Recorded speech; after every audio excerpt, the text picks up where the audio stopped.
Thank you all for coming. My name's Alex Armstrong. I'm the board president here at Friends of the Plains Mounds. I think maybe I see some new faces in the audience today. If anybody hasn't been to one of our events, we are dedicated to education and historic preservation around the Mound complex right here in the Plains, but also more broadly in Athens County, and educationally speaking in the Ohio Valley as a whole.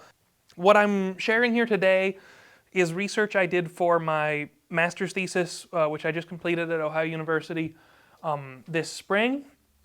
And I'd like to talk about historic mound cemeteries. So as we get started, does anybody recognize this image on the title slide and where that is? Anybody have any ideas? It is Marietta, yes.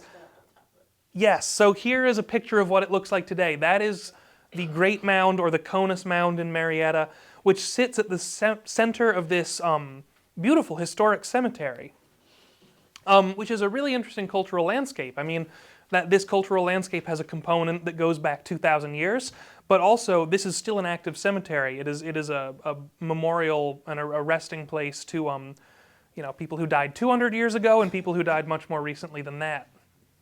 And the Mound Cemetery in Marietta is quite famous. Some of you have probably been there and seen it.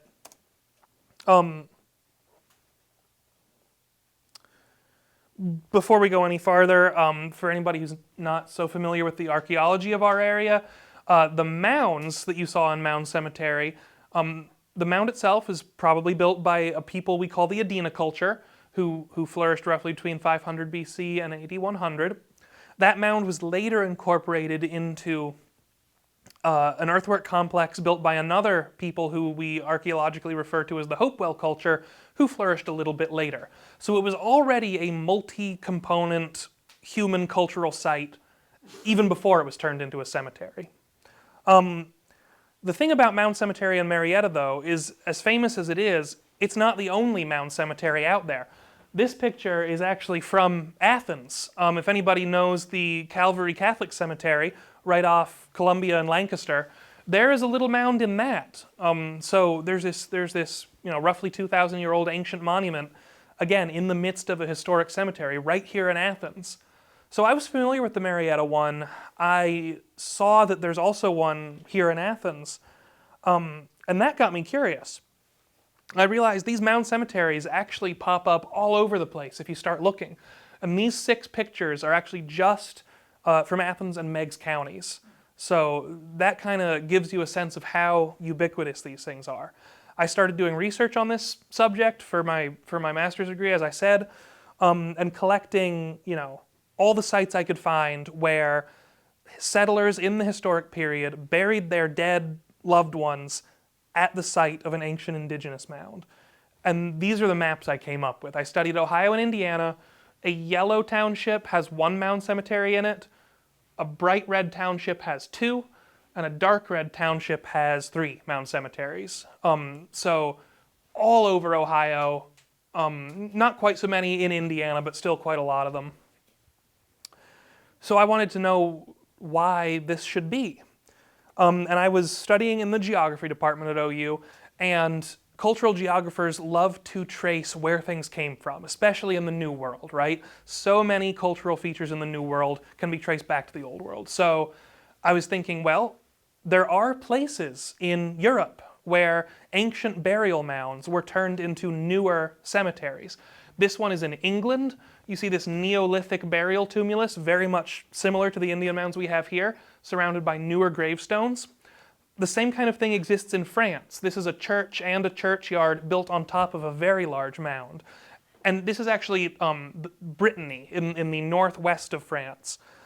And I was looking at Brittany because the first mound cemetery we have was actually in Pittsburgh, which was a French fort back in the 1850s. You probably heard the story there, Fort Duquesne. France and Britain were both competing to see who could take control of the American continent. The French had a fort right at the source of the Ohio River where the Allegheny and Monongahela come together.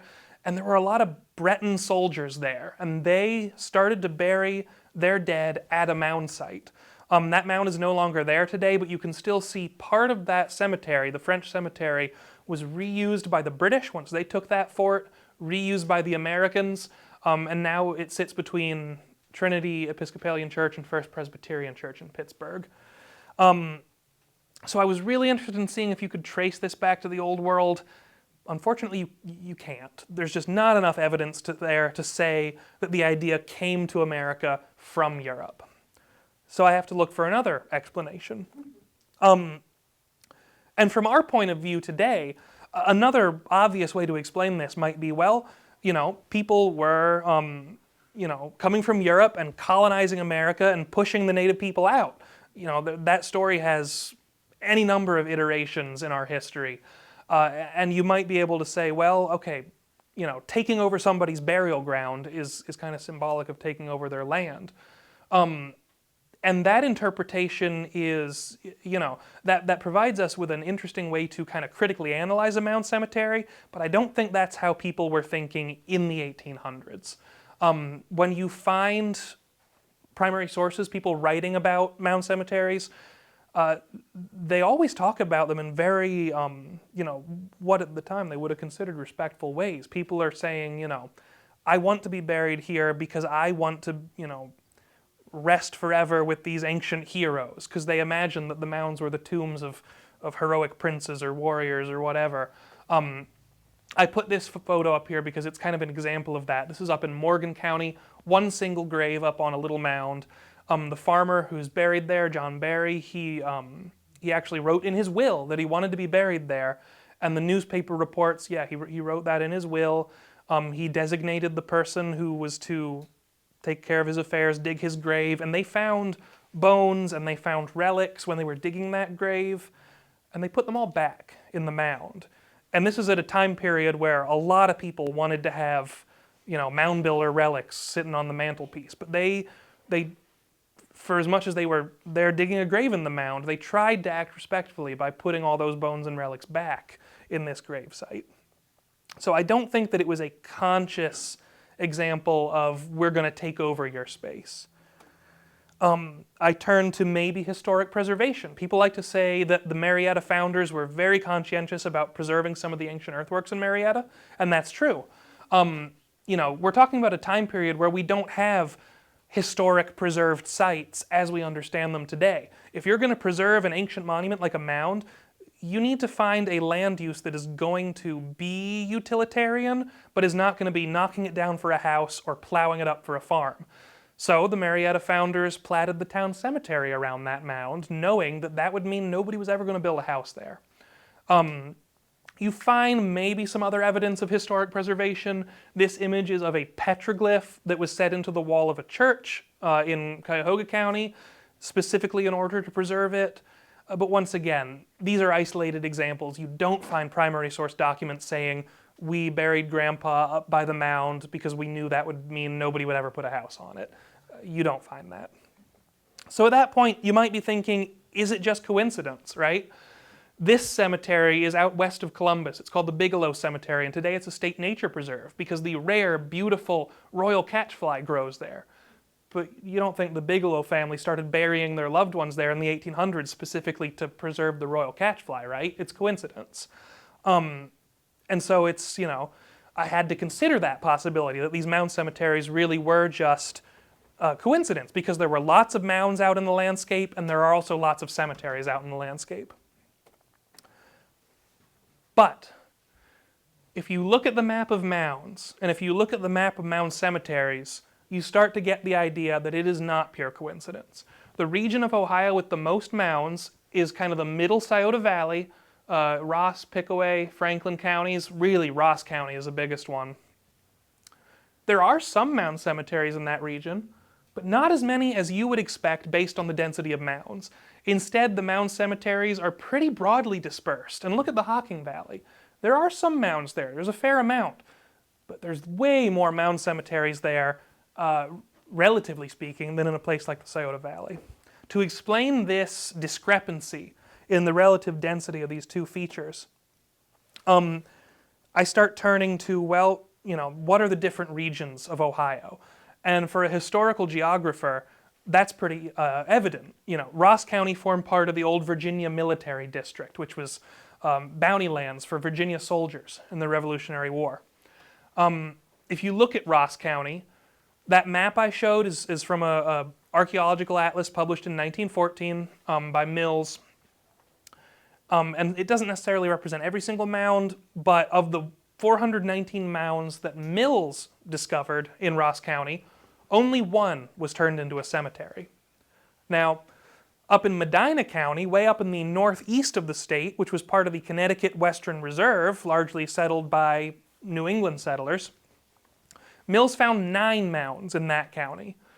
And there are 2 mound cemeteries in Medina, meaning that in Ross, 1 out of every 419 mounds became a cemetery.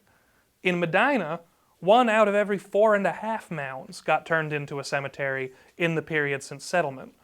That's a very stark discrepancy. And the fact that one of those represents the Virginia Military District, the other represents the old Connecticut Western Reserve, that made me start thinking I need to look at who were the people coming in and burying their loved ones at mound sites. Where were those people coming from?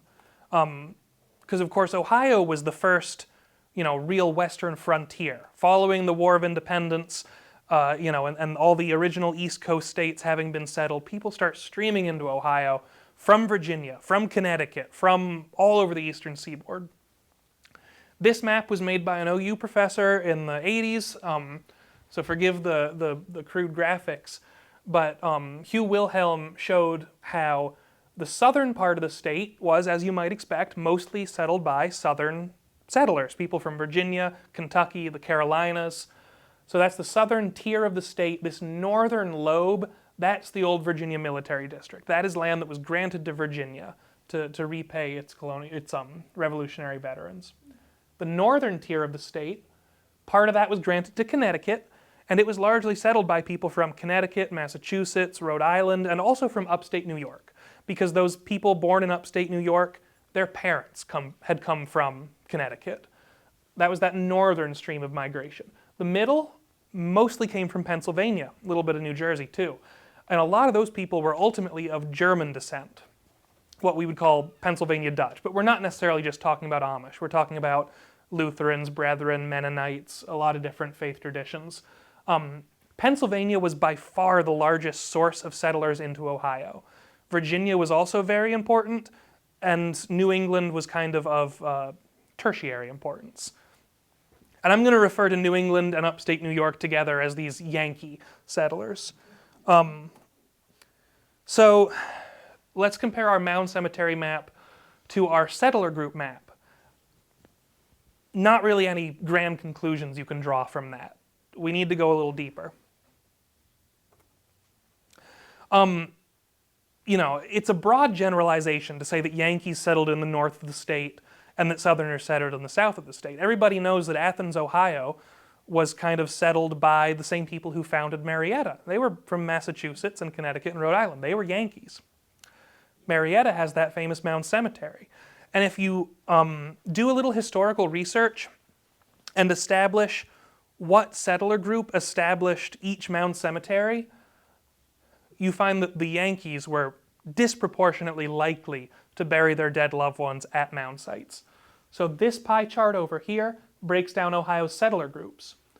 The orange color is mid-Atlantic, mostly Pennsylvanians. The gray is Southerners, mostly Virginians. The blue is northeastern settlers or Yankees. And the yellow are immigrants from foreign countries, which is mostly Ireland and Germany. Now this pie chart over here is the same, but it is which settler groups established mound cemeteries.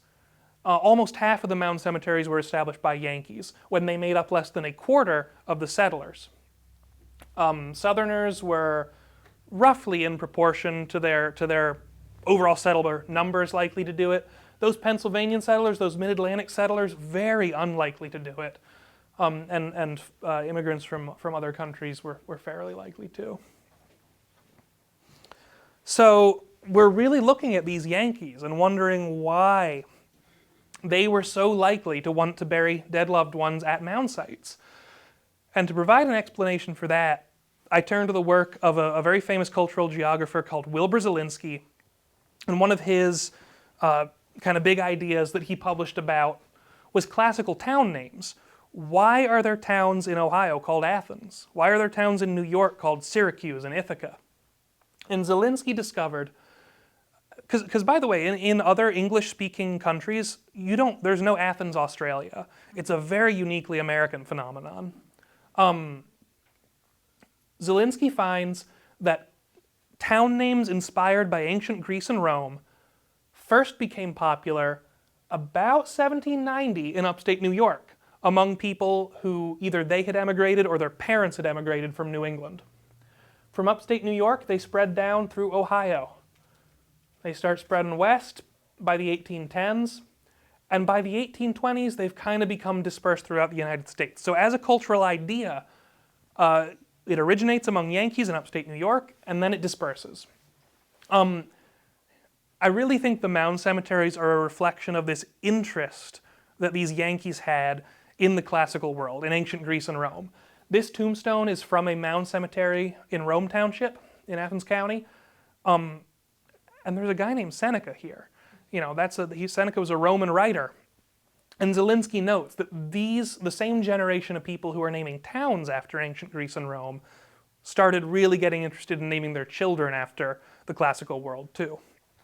And I did some analysis of given names and found that the people buried in Mound cemeteries who are of the generation that founded those cemeteries were over twice as likely as the general population to have names that come from a Greek or a Roman source.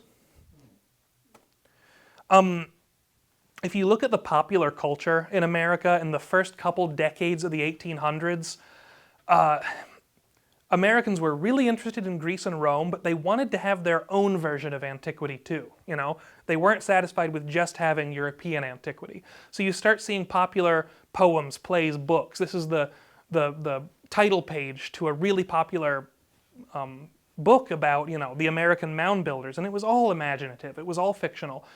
But you see this this lavish, speculative illustration of some grand, lofty, historic battle taking place on a mound, and that's totally, it's silly, honestly, but that was very much in the popular culture at the time.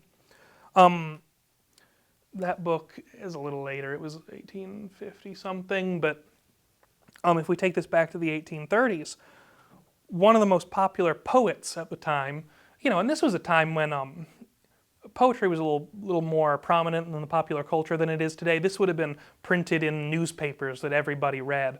William Cullen Bryant, he wrote a couple poems that had to deal with mound builders, and this is just an extract from his most famous one that I want to read for you. Are they here, the dead of other days? And did the dust of these fair solitudes once stir with life and burn with passion? Let the mighty mounds that overlook the rivers, or that rise in the dim forest crowded with old oaks, answer. A race that long has passed away built them, a disciplined and populous race, heaped with long toil the earth, while yet the Greek was hewing the Pentelicus to forms of symmetry, and rearing on its rock the glittering Parthenon. So what Brian is doing here is making a really direct literary comparison between the mound builders and the ancient Greeks, right? Every American at that time knew, the Greeks carved that the Pentelicus refers to the marble that the Parthenon was built from. The Greeks built the Parthenon out of this Pentelic marble, and just like the Greeks did that, the mound builders took, the earth, the soil, and built the great mounds. You can't get any more direct in terms of comparison than that. And Bryant's poem, it's actually a very long poem, and it tells about how the mound builders had this glorious civilization, just like the Greeks. But then the evil, barbarous, savage Indians invaded and destroyed the mound builders. And in American popular culture at the time, a lot of people actually thought that way. They believed that the historic Indian nations that they had encountered on the frontier, so the Shawnee, the Delaware, the Wyandot, and others, that those people were too primitive to build great works, to achieve great things. And so they said, well, the mounds must have come from somebody who was here before the Indians. And that was, this shadowy, ancient, lost race that they called the mound builders. And Bryant's poem fed right into that narrative. And of course, that narrative was a way to to kind of square history with people's own prejudices, right? The people who built the mounds were Native Americans. We don't know exactly what tribe or what nation, but we know that they're one and the same people essentially. So these very imaginative myths about the mound builders were totally on the minds of Americans in the 1810s, and the 1820s, and the 1830s.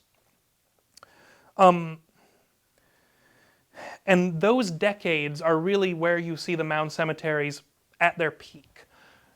They peak about 1820, 1830. They peak, these are taken right from my thesis, they're a little technical, but they peak first among New Englanders or Yankees. They peak later among other settler groups as that cultural idea diffuses out into the general pop culture. And I really think it's because, just like with classical town names, the Yankees were first to adopt that classical pop culture. Other groups followed, and they took the mound cemeteries with them. You also see diffusion of the idea kind of on a more regional level. Marietta's Mound Cemetery has always been a famous historic attraction. If you look at, I was down in the archive at Marietta College, and they just have so many diaries and postcards and letters and newspapers, clippings and stuff like that.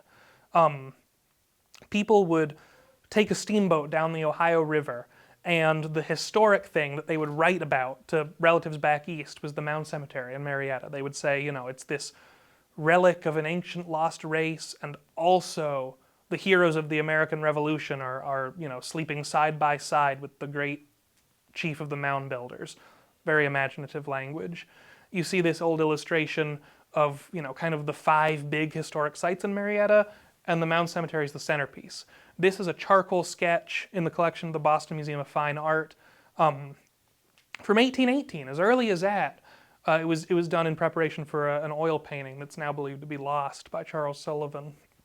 But he was painting the Mound Cemetery. And so Mound Cemetery in Marietta was famous. People almost certainly copied it. The Mound Cemetery near Chester in Meigs County is supposed to have been copied directly from the one in Marietta. And I suspect others were too.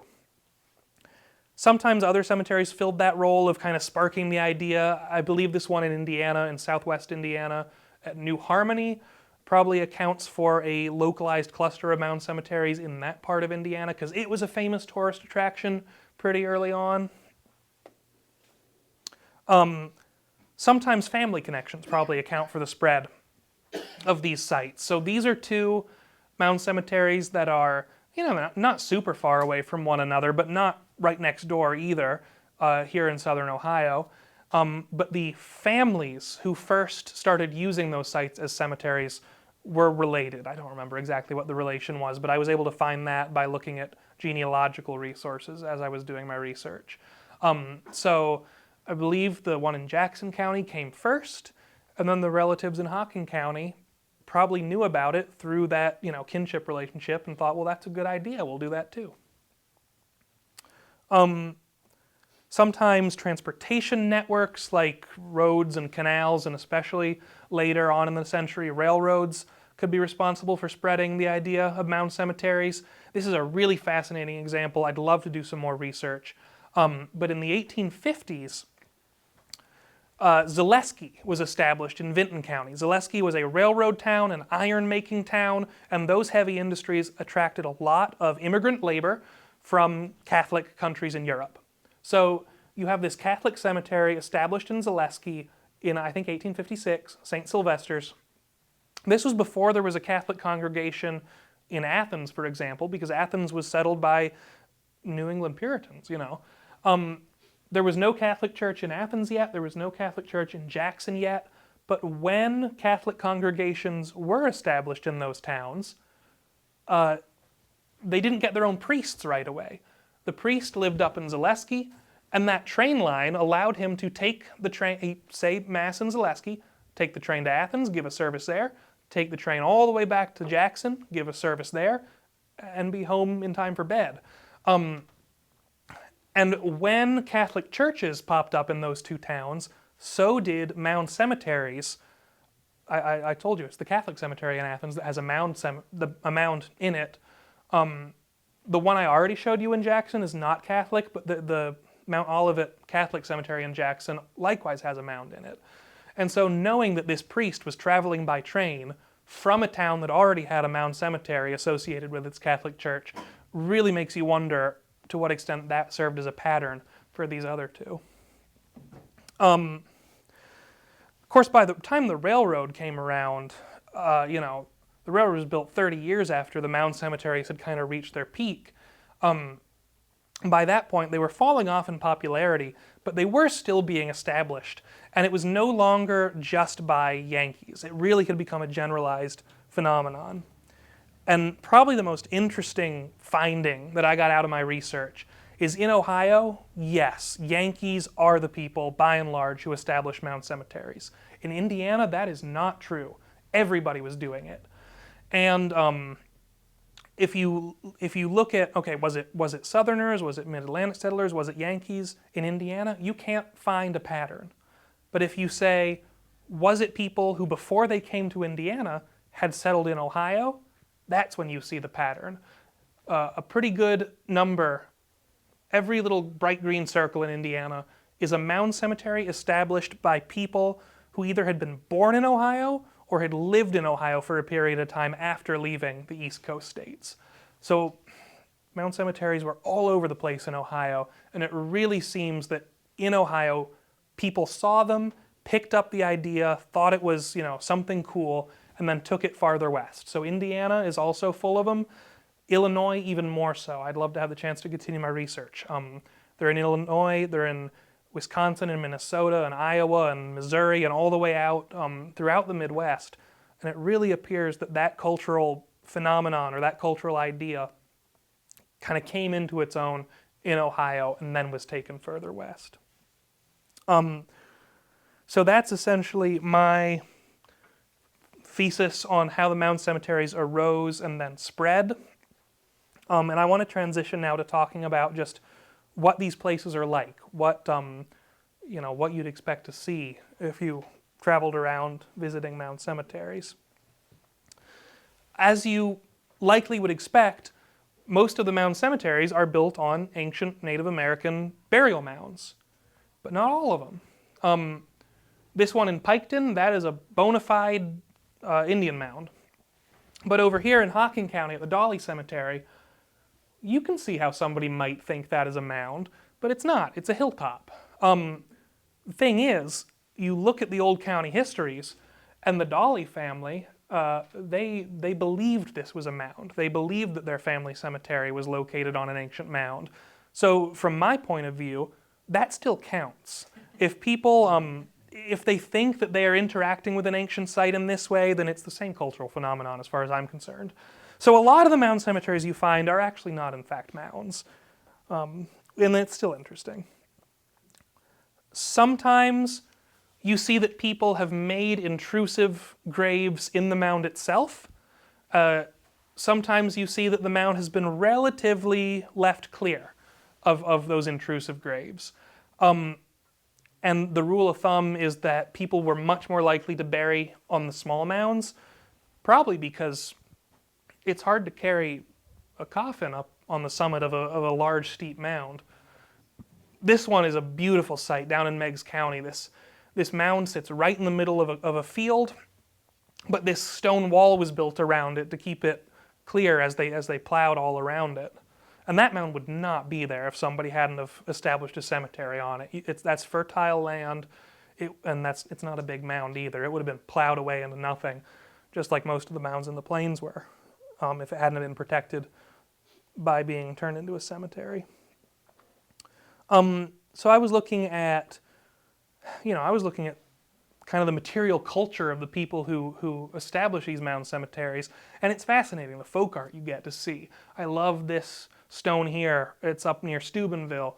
No name, no date, just this curly Q heart, very old stone in a very early cemetery. You see kind of the Pennsylvania Dutch style one here. And this one's a lot more modern, but I'd still call that folk art. This person died in 2007, and somebody handmade this. They welded together some metal pipe into the form of a cross, and they used a bead of weld to spell out the name and the date on that marker. As far as I'm concerned, that's pretty interesting folk art too. Sometimes the art that you see is not so much folk art, it's more kind of stylized, conventionalized funerary art, and historians and geographers can tell you exactly who and when it was that the winged death's head was popular on a gravestone, or the weeping willow in an urn, or the hand pointed upward. Those all kind of were fads that came and went in American funerary art. Sometimes the decorations on stones are a lot more individualistic. You know, we can tell this person was a Mason because of the symbolism on his tombstone. You find that a lot, and a lot of other fraternal organizations too. This person in Indiana, he was proud to have been a farmer. He's got a corn cob on one side of his tombstone, the other's a sheaf of wheat. And then, you know, the roses, that's just kind of somebody thought that was a nice thing to have on the monument to their loved one. These kind of trends in American funerary culture extend not just to the monuments themselves, but to the whole cemeteries. In the middle of the 1800s, this movement swept through the country that was called the rural cemetery movement. Prior to that, a graveyard was a utilitarian place. You had to lay the dead to rest somewhere.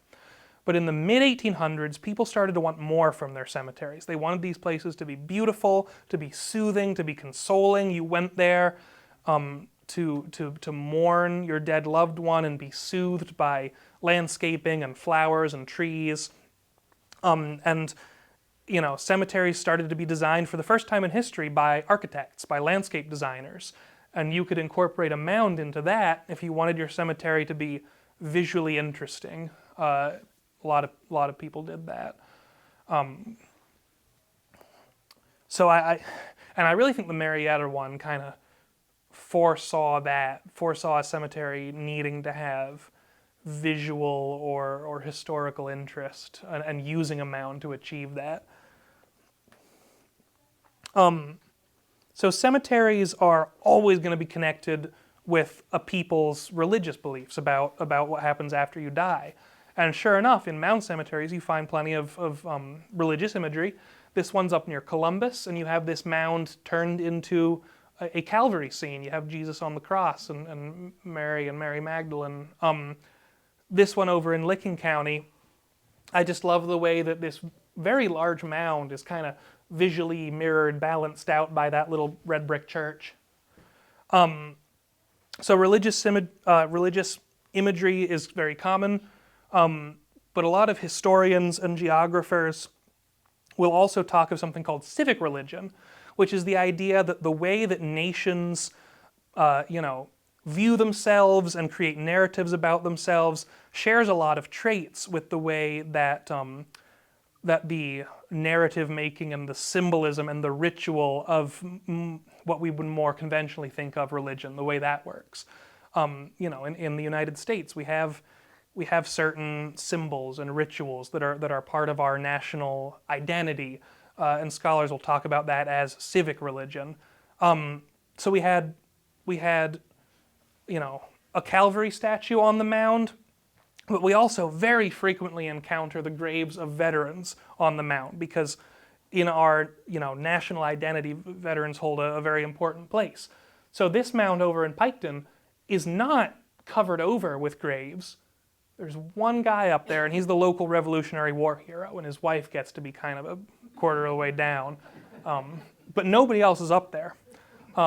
You see that a lot. If there are graves on the mound, very often it's a Revolutionary veteran or an 1812 veteran. Some Civil War too. And that suggests that the mound was kind of a focal point in these cemeteries. That is the place of honor, and we're going to put the war hero up there. And that kind of supports my hypothesis because those critical decades, the 1820s, that's when Americans first started to, as a culture, start memorializing wars and veterans. We totally take that for granted now, but there didn't used to be battlefield monuments. The first battlefield monument in the United States was put up in 1824 for the Bunker Hill battlefield. And that was something new in the culture at the time. So Americans were kind of 50 years out from the Revolution. A few people could remember it, but they were aging. And we needed to start putting up monuments to perpetuate that memory. And I think that mound cemeteries and the place that veterans hold in mound cemeteries were part of that cultural phenomenon. But it goes well beyond the revolution. You find a lot of flagpoles on mounds. That's a very simple expression of this idea. You find a lot of, not necessarily the grave of a veteran, but a war memorial. So this is in Newark. And first, a Civil War monument went up right in front of this mound. And then later, these brick bas-reliefs were added that have scenes of everything from, people in revolutionary attire up through, judging by the date on the bricks, probably Desert Storm. And so this mound serves as a visual focal point that has been turned into a war memorial, essentially to all American conflicts. That war memorial didn't have to be right in front of the mound, but that is the spot that somebody thought was most appropriate for it. So in mound cemeteries, it's crazy because it really seems to me that they were a big deal in the 1800s. But if you Google mound cemeteries, you'll find very little information except about certain famous sites like Marietta. And the way these are most recognizable in the landscape today is just by name. There's a lot of cemeteries out there that are very simply called Mound Cemetery. And there's nothing to say anything about the mound except the name itself on those signs. Occasionally you do get some better historic interpretation. In Meigs County, there's a nice little sign that tells you a little bit about the archaeology and the woodland period and the people who would have built the mound. In Marietta, likewise, you get a little bit about the archaeology. You get a lot more about the Ohio Company and the Revolutionary veterans who are there. It surprises me how rare that kind of interpretive historic signage is, because people are very interested in archaeology and ancient history, and cemeteries are some of the most accessible sites where people can go and see mounds. So I wonder if we might not start seeing more historic signage at some of these places in the future. If we're talking about the present and the future of mound cemeteries, you might be wondering, are these places still being used? Of course, the answer is yes. Lots of them are still active cemeteries. The only place I know where there are still burials being made in the mound itself, though, is down in Adams County. There's a gravestone in this cemetery that is sitting on the mound from 2023, I believe. But there's another one up here where it's a husband and wife, and one of them is already buried there, and the other, that stone only has the birth date inscribed. It's still waiting. So that's a place where burials are still actively being made on the mounds. And of course, given the recent UNESCO World Heritage designation for Ohio's Hopewell earthworks, it's kind of more in the public mind and in the public eye than it has been for a long time. How do we care for these ancient native sites, these sites that were created a long time ago by another culture, but we have to think about how we steward these sites. And one such site that you might think about that I encountered in the course of my research that I thought was worth mentioning up here is the Wyandotte Mission Cemetery in Upper Sandusky in northern Ohio. This was the last Indian reservation in Ohio before they were forced to remove in the 1840s. The Wyandotte Nation, by that point, had adopted Methodism primarily as their religion. They had a church and a cemetery around it. When the Wyandotte were forced out to Indian territory, that church was used for a little while by the white congregation. It fell into disrepair. It was later restored. But just a couple years ago, I believe it was 2024, I think it was that 200th anniversary, the United Methodist Church contacted the Wyandotte Nation out in Oklahoma and said, would you like us to grant you this property back? And they did. And they had a ceremony. And I went up there, and the church was open. It was a person from the local historical society, I believe, who was staffing it. But she said, since they gave that back to the Wyandotte, it has been nothing but good. They've built connections, they built relationships. The Wyandot Nation has provided funds to really restore that church, put a brand new roof on it, a historically accurate slate roof.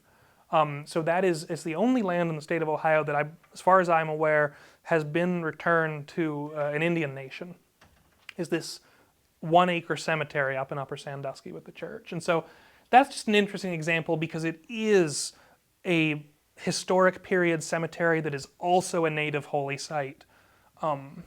It's just interesting, food for thought. So the last section of this that I wanted to go through is just some pictures of sites in our area, and I stick these on every one of these presentations wherever I happen to be giving it because people like to know about the stuff that's in our area. I mentioned the one in Chester in Meigs County. That is a beautiful site. It's a fairly large mound, and if you ever get the chance, it's a good one to visit because it's an impressive mound to see, and because they do have a little bit of signage about it. The one in downtown Marietta is famous, but there's another one on the outskirts of Marietta in a little community called Devola. At the Putnam Cemetery, there's a small mound in that, and that's very probably an example of somebody copying the bigger one in downtown Marietta. In Athens County, my favorite is Mount Hill Cemetery, which is just up north of Amesville. It sits with this pretty little white church. I took that picture a few years ago. The church has kind of deteriorated since then. They've taken the steeple down, but a beautiful site. It's up on a hill, as the name suggests. A much smaller one in Rome Township, the Crippen Cemetery. A couple of my professors out there taking a look at it.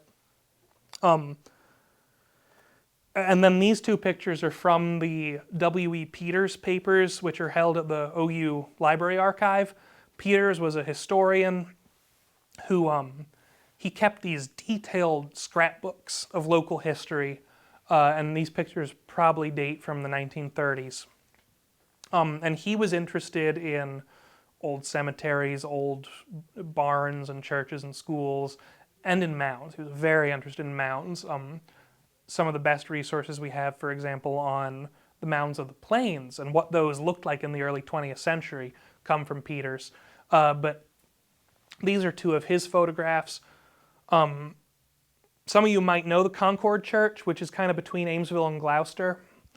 That church was moved in the 1840s, and the old site of the church was next to this mound, and supposedly they had their old cemetery on the mound. So that mound is probably still there, but the church and cemetery have been moved. This one is in Rome Township, and you can't, it's nowhere near a road, it's overgrown. But the Timothy Jones Cemetery, there's two solitary graves up there. He was a Rhode Island man who started that cemetery quite early. I think 1814 was the date on that. And I already showed you the pictures of the ones in the city of Athens. And of course I can go back to any of those if you'd like to see, but those are just the ones from the local area that didn't otherwise get included. So with that, I'm happy to, like I said, go back to the maps or any of the pictures if anybody would like to see anything again, or answer any questions if anybody has any questions about anything. Yeah, Sharon. You said in the beginning that somebody named Mills had counted all the... Yeah. in each county. Mm-hmm. What did he come up with for Athens? Do you remember? Off the top of my head, I want to say 149. Don't quote me on that, but it's around that figure. And did he have a map? Is this something we could look at? Yeah, you can find him pretty easy online. His whole book is called The Archaeological Atlas of Ohio, and there's a digitized version available on the Internet Archive. There's other digitized versions too that I've seen. There it is. So he was sponsored by the Ohio, it was called at the time the Ohio Archaeological and Historical Society. Today it's the Ohio History Connection. To try and attempt a complete survey of the ancient sites in Ohio.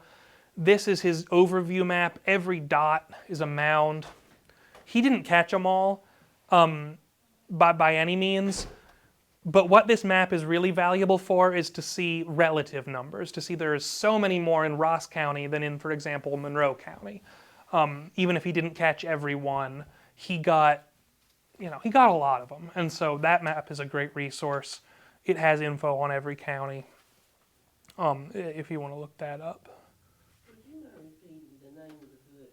Yeah, it's the Archaeological Atlas of Ohio. Thank you so much. Mm-hmm. Yeah. I'm not advocating excavation, but I'm curious of mounds that have been excavated by archaeologists. What have they found? Well, they found that not all of them by any means, but a lot of them are burial sites. They found human remains.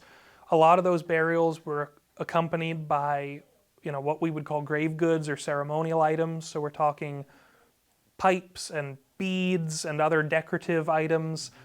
Sometimes, just other day-to-day items would get mixed in when you're building a mound. So you'll find tools like arrowheads. You'll find shards of pottery. Kind of that general day-to-day detritus. But a lot of, if you're familiar with artifacts like the Adena pipe, which is the official state artifact of the state of Ohio, that came out of a burial mound in Chillicothe. It's this beautiful, it's a tobacco pipe carved in a human figure, and that came out of a mound. As far as the mounds that got turned into cemeteries, occasionally you'll find a description of, we were digging a grave and we came upon some old pots and a jawbone and a bunch of arrowheads and that kind of stuff. Yeah. I guess that shot you had out of Franklin County had to be a mound, a real site, because it's so flat up there, right? You have to be creative. Well, that's here, let me find that one, because that is one where I really think it's a mound, but not everyone's going to agree with me on that. So that is St. Joseph's Cemetery in Lockbourne. That is the main Catholic cemetery for Franklin County and the city of Columbus. And it's in southern Franklin County, and you actually have a lot of glacial topography up there. These landforms called kames and eskers that were deposited when the glaciers melted and dumped heaps of soil in very specific localities. And there's a geologist called Mark Camp who published a really great book that's kind of aimed at the layperson. It's called The Roadside Geology of Ohio. Camp thinks that is a glacial kame. And, I don't feel qualified to disagree with a professional geologist per se, except that a geologist is looking for geological features, not necessarily archaeological ones. And, the other places I've seen where I'm in a state park and the interpretive signage says, here's the glacial kames, they tend to be more flattened out, wide, large structures. I've seen a lot of mounds in the research I've done. I've seen a fair number of glacial landforms too. And if I had to place a bet, if I had to put $5 on it, I would say that's probably a mound that sits on top of a larger glacial deposit.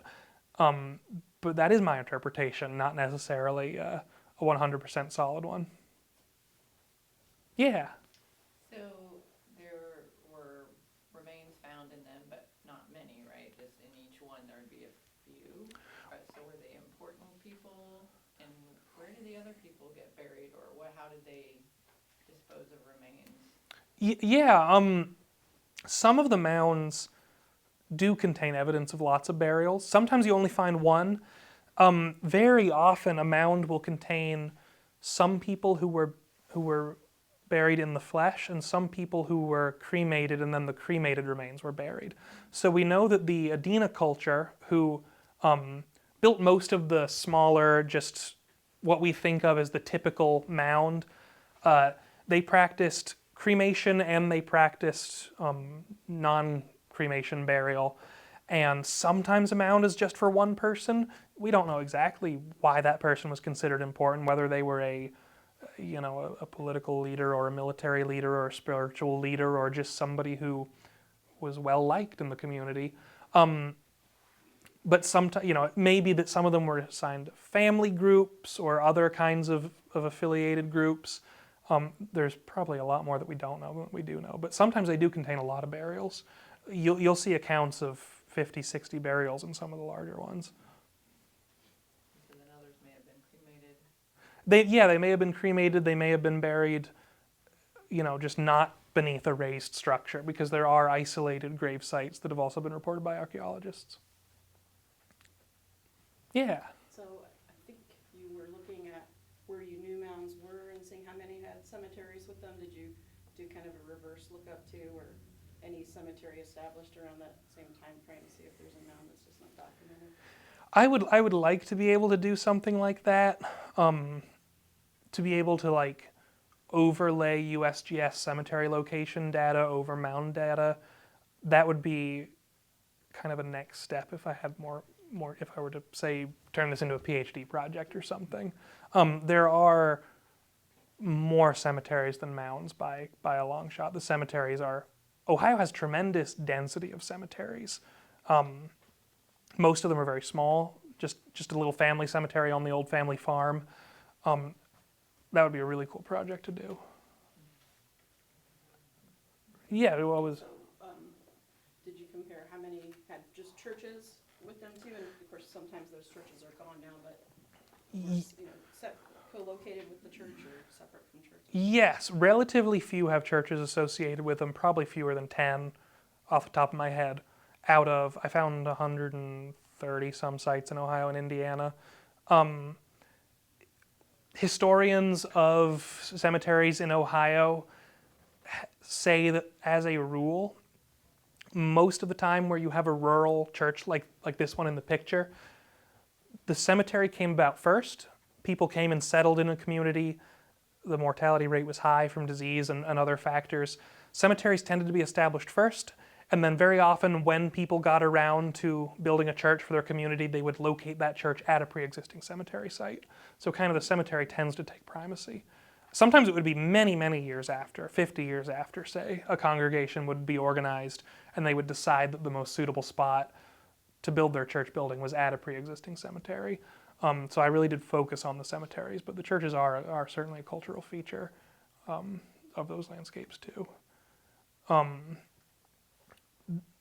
A lot of Presbyterian churches. I don't exactly know why, except that in Ohio, a lot of Presbyterian congregations were offshoots from Congregationalist groups coming out of New England. But I would need to do a little more research on that aspect of it to really draw any firm conclusions about that.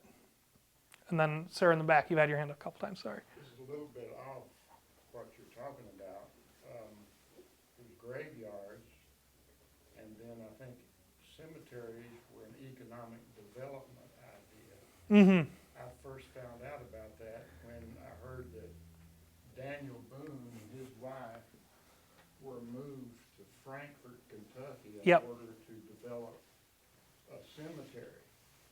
So if they were buried there, then a lot of people would buy plots and want to be buried, their family Right. next to Daniel Boone.